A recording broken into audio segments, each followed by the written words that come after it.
திருத்துவ கடவுளாகிய பிதா குமாரன் பரிசுத்த ஆவியினிடமிருந்து நம் அனைவருக்கும் கிருபையும் சமாதானமும் உண்டாயிருப்பதாக.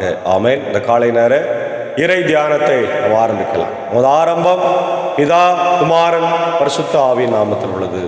ஆமேன். ஜெபிப்போம்.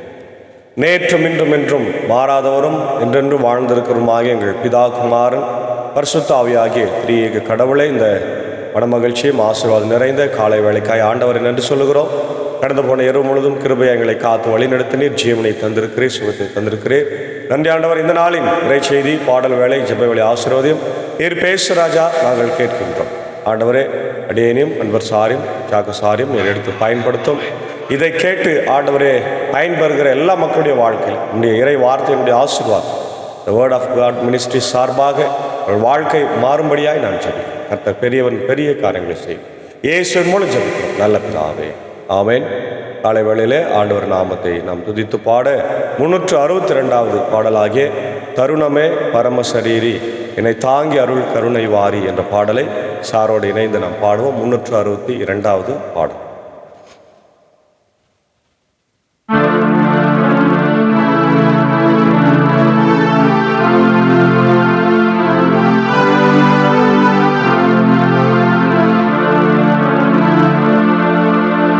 தருணமே பரமசரீரே என்னை தாங்கி அருட்கருணை வாரே. தருணமே பரமசரீரே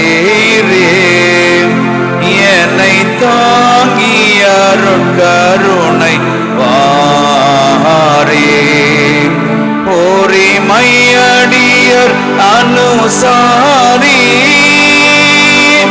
ஓரிமையடியர் அனுசாரி, உயர் எருசலை நகர் அதிகாரி. அதி தருணமே பரமசரீரே என்னை தாங்கி அருள் கருணை வாரே.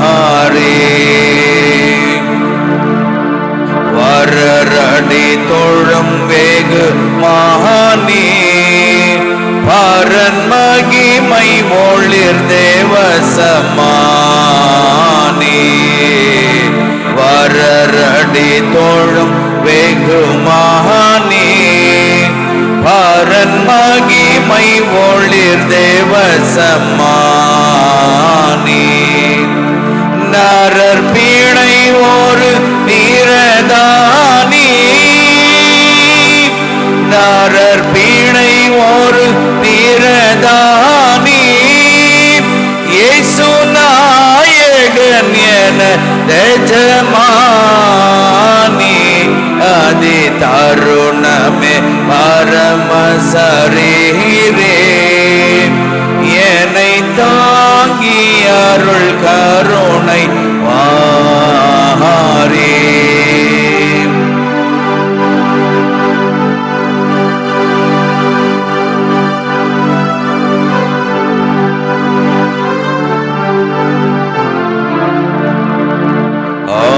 ஆதாரமுனை அன்றி யாரோ என்னை அன்பாய் திரு கண் கொண்டு ஆரே. ஆதாரமுனை அன்றி யாரோ என்னை அன்பாய் திரு கண் கொண்டு பாரே.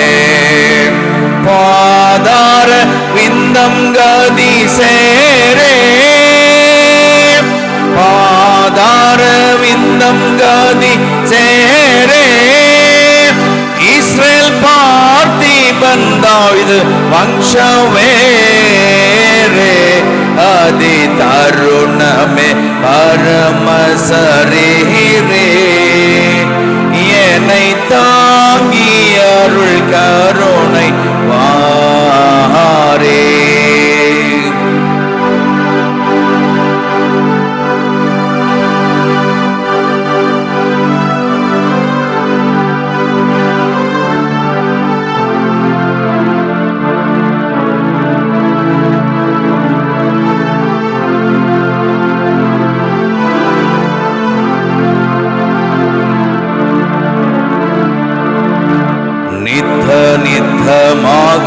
எந்த மேலே வருவதத்தனை துன்பங்கள் ஒரு காலே நித்தமாக எந்த மேலே வருவதத்தனை துன்பங்கள் ஒரு காலே அத்தனையும் நீக்குதற்கும் காலே அத்தனையும் நீக்குதற்கும் காலே எனக்குத்தம துணைதான் மனுவேலே நதி தருணமே பரம சரீரே என்னை தாங்கி அருள் கருணை வாரே தருணமே பரம சரீரே என்னை தாங்கி அருள் கருணை வாரே.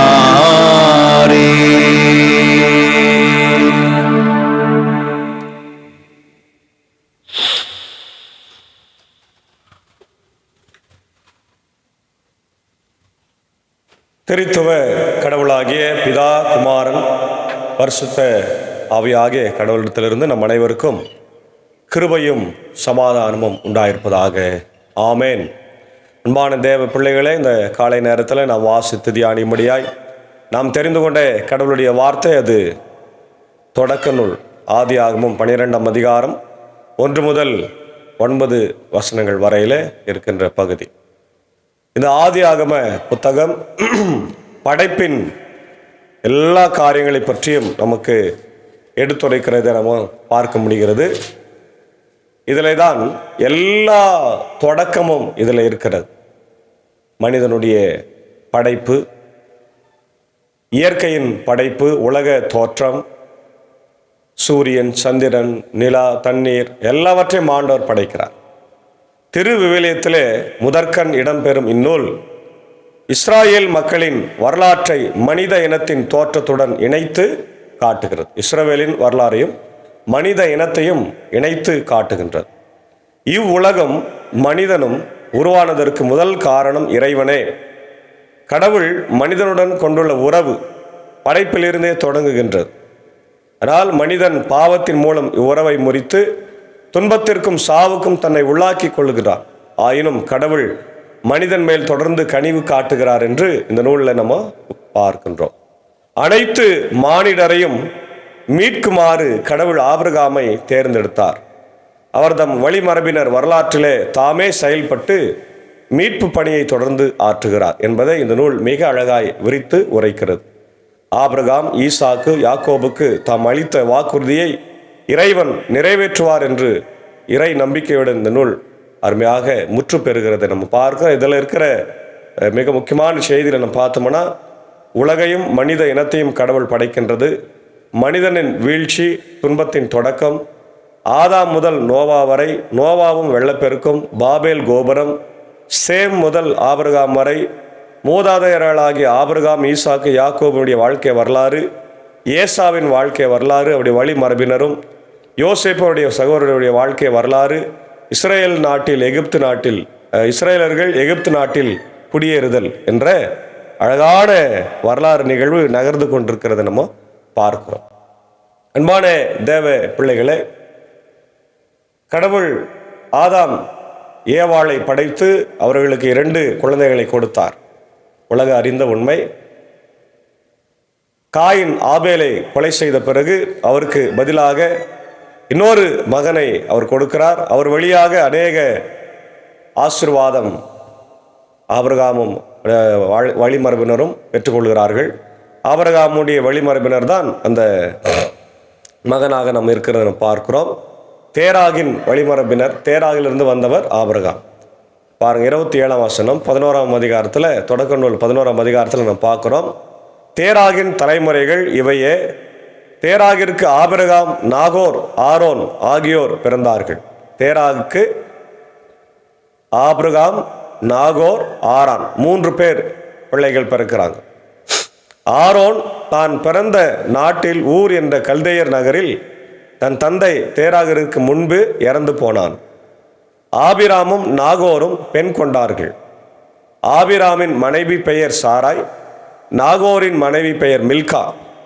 மில்கா ஆரானின் மகள். மில்கா இசுக்கா ஆகியோரின் தந்தை ஆரான்.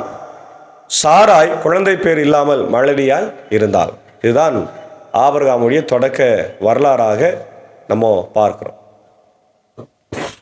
தேராகு தம் மகன் ஆபிராமை தம் மகன் ஆரானின் புதல்வன் லோத்தையும் தம் மருமகளும் தம் மகன் ஆபிரகாமின் மனைவியுமான சாராவையும் அழைத்து கொண்டு ஊர் என்ற கல்தேயர் நகரை விட்டு கானான் நாட்டை நோக்கி புறப்பட்டு சென்றார். காரான் என்ற இடத்திற்கு வந்ததும் அங்கேயே அவர்கள் தங்கி வாழலாயினர். தேராகு 205 வயதாக இருந்த பொழுது காரானிலே இழந்து போனார். அப்போ இந்த வரலாறு ரொம்ப முக்கியமானது. இந்த வரலாறு தெரிந்தாதான் நம்ம ஆபிரகாமுடைய வரலாறை புரிந்து கொள்ள முடியும். ஏன்னா நாகோர் 29 வயதாக இருந்த பொழுது அவனுக்கு தேராகு பிறந்தார். தேராகுனுடைய தகப்பன் நாகோர் இல்லையா? யார் இந்த நாகோர்னு பார்த்தீங்கன்னா அவங்களுக்கு முன்பாக வாழ்ந்த நோவாவனுடைய பிள்ளைகளே வந்தவர் இந்த நாகோர். இப்போ நோவாவுடைய காலத்துக்கு முன்பாக ஆதாம் ஏவாளுடைய பிள்ளைகளாக இருந்த அந்த வாழ்க்கை வரலாறுலேருந்து துவங்கிறத நம்ம பார்க்கிறோம். அதுதான் இந்த அருமையான புத்தகத்தில் நம்ம பார்க்கின்றோம். மனிதனுடைய கீழ்ப்படியாமை 3ஆம் அதிகாரத்தில் தொடங்கிறது. அதுதான் பாவம் வந்ததாக நம்ம பார்க்கிறோம். அப்போது காயின் ஆபேலுடைய வாழ்வை அவங்க முடித்து கொண்ட பிறகு, ஆதாமுடைய வாழ்க்கையில் ஆபேலுடைய வாழ்க்கை முடிந்த பிறகு ஆதாம் மீண்டும் தன் மனைவியுடன் கூடி வாழ அவளும் மகன் ஒருவனை பெற்று அவளுக்கு சேத்து என்று பெயரிட்டார். சேத் காயின் ஆபேலை கொன்றதால் அவனுடைய இடத்தில் இன்னொருவனை கடவுள் வைத்தருளினார் என்றால் சேத்துக்கும் மகன் ஒருவன் பிறந்தார். அவனுக்கு அவன் ஏனோசு என்று பெயரிட்டார். அப்பொழுது ஆண்டவர் என்னும் திருப்பெயரால் ஆண்டவரை வெளிபருமினார். அப்போ இதுதான் வரலாறு. ஆதாமிலிருந்து வந்த வரலாறு. சேத்தனுடைய பிள்ளைகளாக இங்கே ஆபிரகாமுடைய வம்ச வரலாறு. நாகோருக்கு பிறந்தவர் தேராகு. தேராகுக்கு 70 வயதில் பிறந்தவர் தான் ஆபிரகாம், நாகோர், ஆரான் ஆகிய 3 சகோதரர்கள். இதில் ஆபிராமை கடவுள் தேர்ந்தெடுக்கிறார். அதான் நம்ம இந்த நாளுக்குரிய தலைப்பாக பார்க்கிறோம். ஆபிராமின் அழைப்பு. ஆண்டவர் ஆபிராமை நோக்கி, உன் நாட்டிலிருந்தும் உன் இனத்தவிடமிருந்தும் உன் தந்தை வீட்டிலிருந்தும் புறப்பட்டு நான் உனக்கு காண்பிக்கும் நாட்டிற்கு செல். உன்னை நான் பெரிய இனமாக்குவேன், உனக்கு ஆசி வழங்குவேன், உன் பெயரை நான் சிறப்புற செய்வேன், நீயே ஆசியாக விளங்குவாய். உனக்கு ஆசி கூறுவோருக்கு நான் ஆசி வழங்குவேன், உன்னை சபிப்போரை நானும் சபிப்பேன், உன் வழியாக மண்ணுலகின் மக்களினங்கள் அனைத்தும் ஆசி பெறும் என்று சொன்னார். அன்பான தேவ பிள்ளைகளே, ஆபிராமுடைய வாழ்க்கையை நம்ம பார்க்கும்போது ஆரம்ப நாட்களில் அவர்கள் கானானுக்கு வந்து வாழ ஆரம்பிக்கும் போது மிக மிக பணக்காரர்களாக இருந்தார்கள் என்று வேத வல்லுநர்கள் விற்பனர்கள் சொல்கிறாங்க. அவர்களுக்கு ஏராளமான ஆடுகள், மாடுகள், ஒட்டகங்கள், வேலைக்காரர்கள், சொத்துக்கள் எல்லாம் அதிகமாய் இருந்தது. மாத்திரமல்ல, ஆபிராம் அவருடைய குடும்ப மக்களோடு இணைந்து சிலைகளை செய்து அதை எல்லாருக்கும் விநியோகம் செய்து அதன் வழியாக அவன் வாழ்வாதாரத்தை ஈட்டியிருந்தான். அதனால் நிறைய செல்வம் அவனுக்கு குவிந்திருந்தது என்று நம்ம பார்க்கிறோம். அவன் வாழ்ந்த அந்த கானா நாட்டில் மிகப்பெரிய ஆசீர்வாதத்தை அவன் பெற்றுக்கொண்டிருந்தான். எந்த கவலையும் இல்லை, எந்த பிரச்சனையும் இல்லை. ஒரே ஒரு குறை, குழந்தை பாக்கியம் இல்லாத இருந்த ஒரு சூழ்நிலை. இதை மட்டும்தான். மற்றபடி அது கூட அவனை பெருசாக பாதிப்பை ஏற்படுத்தவில்லை. அதனால் அவன் வருத்தப்பட்டு இருந்ததாக வேதம் சொல்லவில்லை. ஆனால் இந்த சூழ்நிலையில் அவனுக்குள்ள எப்படி கடவுளை தேட வேண்டும் என்ற எண்ணம் வந்தது என்று நம்ம பார்க்கும்போது இயற்கையாகவே அவர்கள் ஆண்டவருடைய பிள்ளைகளாகவே இருக்கிறார்கள். சேத்தினுடைய வழிமரபில் நாம் பார்க்கும்போது அவர்கள் கடவுளை வழிபட தொடங்கின அந்த நாட்கள், அப்போது பலிபீடத்தை கட்டி தொடங்கினாங்க இல்லையா, அந்த ஜீன் ஆபிரகாமுக்குள்ள இருந்திருக்கிறது. அதனால் அவர் என்ன பண்ணுறாரு, ஆண்டவரை தேடுறாரு. இப்போ நம்ம கைகளில் செய்து கொடுக்கிற சிலைகளுக்கு உயிர் இல்லை, கண்ணிருந்தும் காணாது, வாயிருந்தும் பேசாது, காதிருந்தும் கேட்காது, நாவிருந்தும் பேசாது இருக்கின்ற இந்த சிலைகளை நான் எப்படி வணங்குவேன் என்று அவருக்குள்ள ஒரு ஸ்பார்க், ஒரு நெருப்பு வருது. அந்த நெருப்பை வைத்து கொண்டு அவர் எப்படியாவது கடவுளை அவன் கண்டுகொள்ள வேண்டும் என்று அவன் அலைந்து தெரிகிற போதுதான் கடவுள் அவனுக்கு எதிர்பட்டு அவனை அழைத்து, நான் காண்பிக்கும் தேசத்துக்கு நீ போப்பா என்று சொல்லி அழைக்கிறார். அதான் சொல்றார் ஆண்டவர் ஆபிரகாமை நோக்கி, உன் நாட்டில் இருந்தும் உன் இனத்தவரிடமிருந்தும் உன் தந்தை வீட்டிலிருந்தும் புறப்பட்டு அப்படின்றார். உன் நாடை விற்று, உன்னுடைய வீட்டை விற்று, உன்னுடைய தந்தையை விற்று.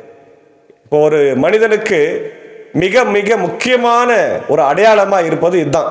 என்னது? நான் யாரு? நான் இந்திய தேசத்தில் பிறந்தவன். என்னுடைய தாய்நாடு இந்தியா. எந்த இடத்துல இருக்கிற? தமிழ்நாட்டில் இருக்கிற. யார் மக? இன்னாருடைய மக, இல்லையா? அப்போ இதுதான் எனக்கு அடையாளம். இதை அழித்து விட்டால் எனக்கு ஒரு அடையாளமும் கிடையாது. இப்போ ஆபிரகாம ஆண்டவர் அழைக்கும் போது, இந்த அடையாளத்தில் விட்டுட்டு வாப்பா, நான் உனக்கு வேறு ஒரு அடையாளத்தை தருகிறேன் என்கிறார். அல்லேலூயா. என்ன அந்த அடையாளம்? கடவுளுடைய பிள்ளை என்ற அடையாளம். The son of God, child of God. அதான் பெரிய ஆசீர்வாதம். அதான் ஆண்டவர் அழைக்கிறார். உன்னுடைய பழைய அடையாளம் உன்னை இந்த உலகத்திற்கு காட்டாது. அவன் கானான்ல இருந்துட்டு இருந்தா அவனுக்கு அது தெரியாது.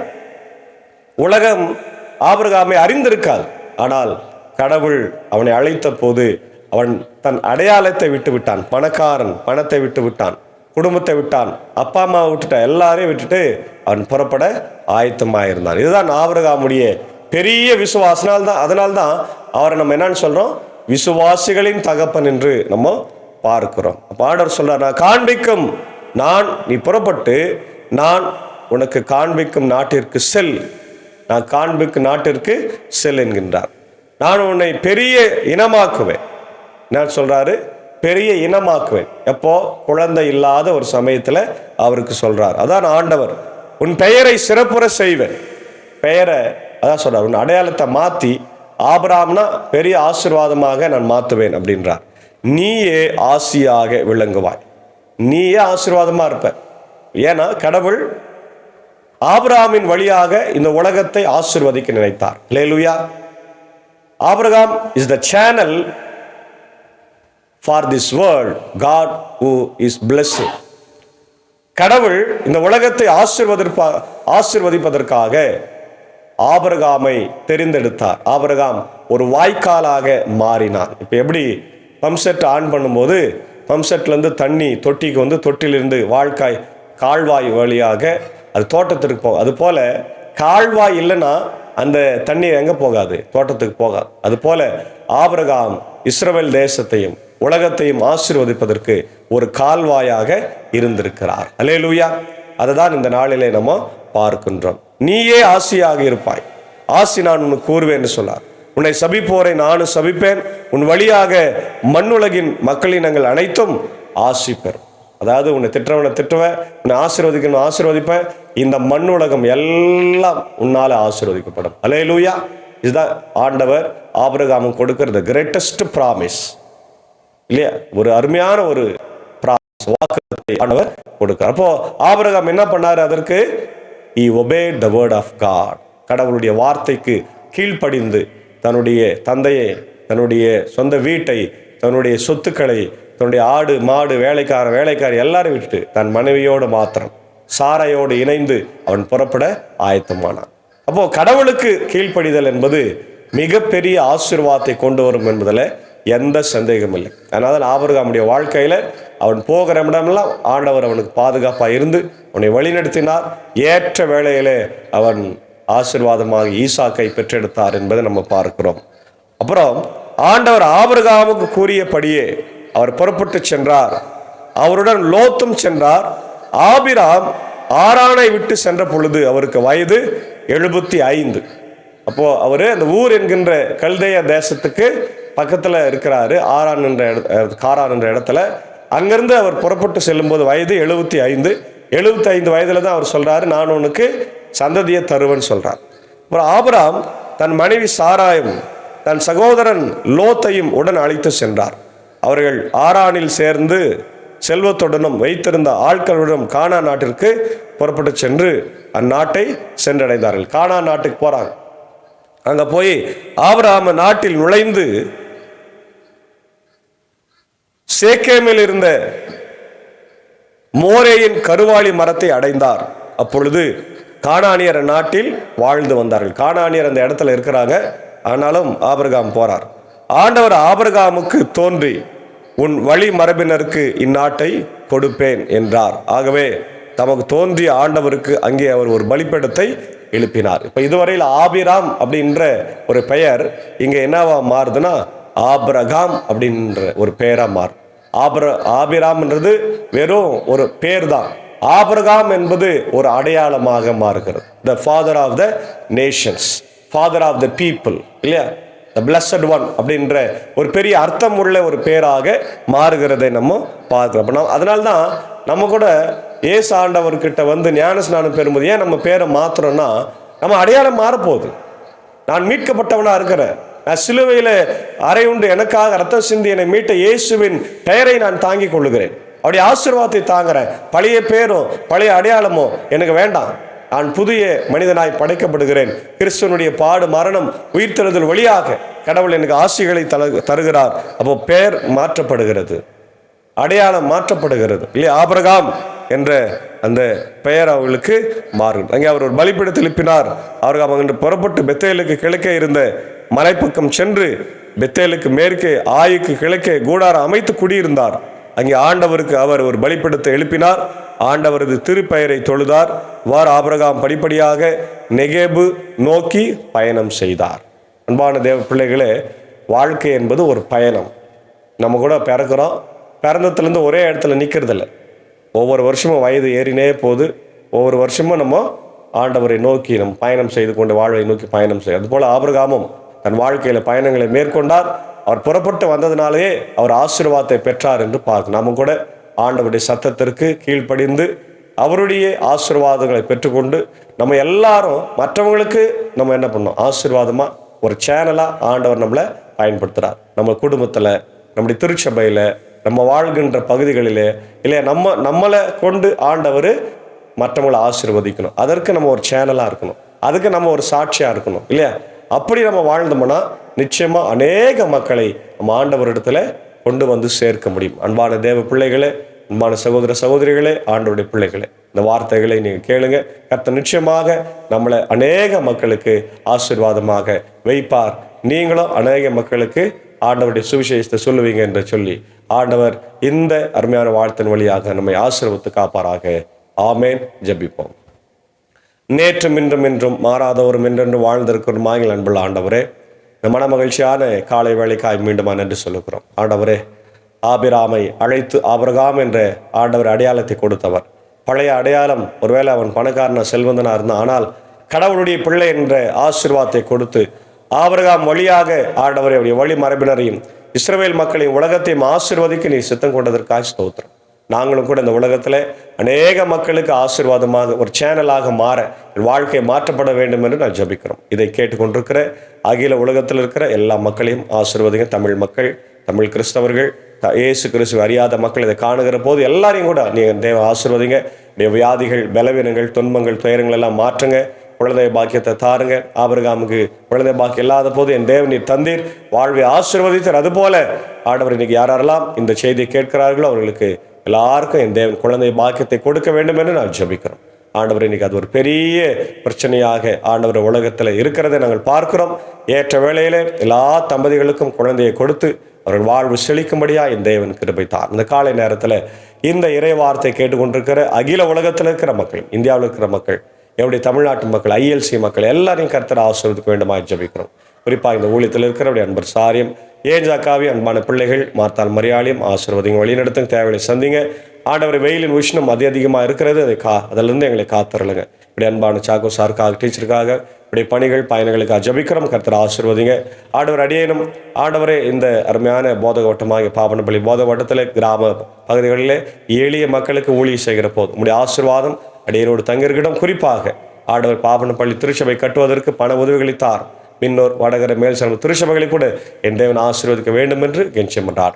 நேரத்தில் வியாதியாய் பலவீனமாக இருக்கிற மக்கள், துன்பத்தில் துயரத்தில் இருக்கிற மக்கள், ஆயிரம் பெருமக்கள், சபையார், விசுவாசிகள் யாவருக்காக ஜபிக்கிறோம். ஆண்டவர் ஆசீர்வதியும் குணப்படுத்த ராஜா. குறிப்பாக என்னுடைய அமுதம்மாவுக்காக, விமலம்மாவுக்காக, இப்படி நிக்சன் ஐயருக்காக, ராஜ்குமார் ஐயருக்காக, ஆண்டவர் உதயநேசன் இருக்கான் ஜபிக்கிறோம். ஆண்டவர் ஆயர் பெருமக்களின் சபையாரையும் காத்தருள வேண்டுமாய் ஜபிக்கிறோம். இன்னும் யாரெல்லாம் படுக்கையில் இருக்கிறாங்களோ, ஆண்டவர் வயது முதிர்வு நிலைமையினால பாதிக்கப்பட்டிருக்கிறாங்களோ எல்லாரையும் கண்ணோக்கிப்பார். ஆயர்களுக்காக, ஊழியர்களுக்காக, அனைத்து திருச்சபைகளுக்காக, ஸ்தாபனங்களுக்காக, பள்ளிக்கூடங்களுக்காக வேண்டிக் கொள்கிறோம். இந்தியாவில் இருக்கிற மிஷினரிமார்களுக்காக ஜபிக்கிறோம். உலக நாட்டில் இருக்கிற மிஷினரிமார்களுக்காக ஜபிக்கிறோம். ஆண்டவரே, இந்திய சூசியல் உத்தரன் திருச்சபை, 3 சபை சங்கங்கள், போதகர்கள், ஊழியர்கள், ஸ்தாபனங்கள், பள்ளிக்கூடங்கள், ஆண்டவரே பெதஸ்தா மருத்துவமனை திறக்கப்படும்படியாக ஜபிக்கிறோம். ஆண்டவரே, அவருடைய கண்களை இறையல் கல்லூரி ஆசீர்வதிங்க, மாணாக்கர்களை ஆசீர்வதிங்க ராஜா. எல்லாரும் சாட்சியாய் வாழ ஆண்டவர் கிருபை தர வேண்டுமா நான் ஜபிக்கிறோம். நாளில் பிறந்த நாட்களை, திரும்ப நாளை காணுங்களை ஆசீர்வதிங்க. தொடர்ந்து ஆண்டவரை இந்திய தேசத்தின் தலைவர்களையும், தமிழ்நாட்டின் தலைவர்களையும் ஆசீர்வதிங்க. இந்திய தேசம் இந்த உலக நாடுகளில் அமைதி சமாதானம் உள்ள ஒரு தேசமாய் மாறட்டும். உலக நாடுகளில் ஏற்படுகிற போர் பதட்டங்கள் மாறட்டும். இயற்கை பேரழிவுகள், ஆண்டவரே, நெருப்பு குழம்பு இன்னைக்கு நிறைய இடங்களை பற்றி எரிந்து கொண்டிருக்கிறது. அதீத மழை, பூமி அதிர்ச்சி, கொள்ளை நோய்கள் எல்லாம் இருக்கிறது. என் தேசத்தை ஆண்டவரை எழுது இந்த உலகத்தை என் தேவன் காத்தரல வேண்டுமாய் ஜபிக்கிறோம். தொடர்ந்து இந்த நாளின் பணிகளையும் பயணங்களையும் ஊழியத்தையும் மடியனுக்கும் ஆண்டவர் நீர் ஆசீர்வாதத்தை தர வேண்டுமாய் ஜபிக்கிறோம். இதை கேட்கிற எல்லாருடைய இல்லத்தில் இந்த வேர்ட் ஆஃப் காட் மினிஸ்ட்ரி சார்பாக நாங்கள் வாழ்த்துக்கிறோம். இந்த வார்த்தைகளுடைய வாழ்க்கையை மாற்றட்டும். ஆண்டவர் எங்கள் அடையாளத்தை மாற்றும்படி அழைத்திருக்கிறார். இனி நான் பழைய வாழ்க்கை வாழ மாட்டேன், ஆண்டவருக்காக எழுவி நான் ஆசீர்வாதமாய் வாழ்வேன் என்று சொல்லி ஆண்டவரை சாட்சியாக நாங்கள் வாழ எங்களை நீர் பலப்படுத்த வேண்டும் என்று ஜபிக்கிறோம். துதி கன மகிமை உமக்கே செலுத்துகிறோம். இயேசுவின் மூலம் ஜபிக்கிறோம் நல்ல பிதாவே, ஆமென். ஆண்டவராக இயேசு கிறிஸ்துவின் கிருபை, பிதாவாகிய தேவனுடைய பரிசுத்த நாளிலே நம்முடைய ரோடு கொடுப்பதாக. ஆமென்.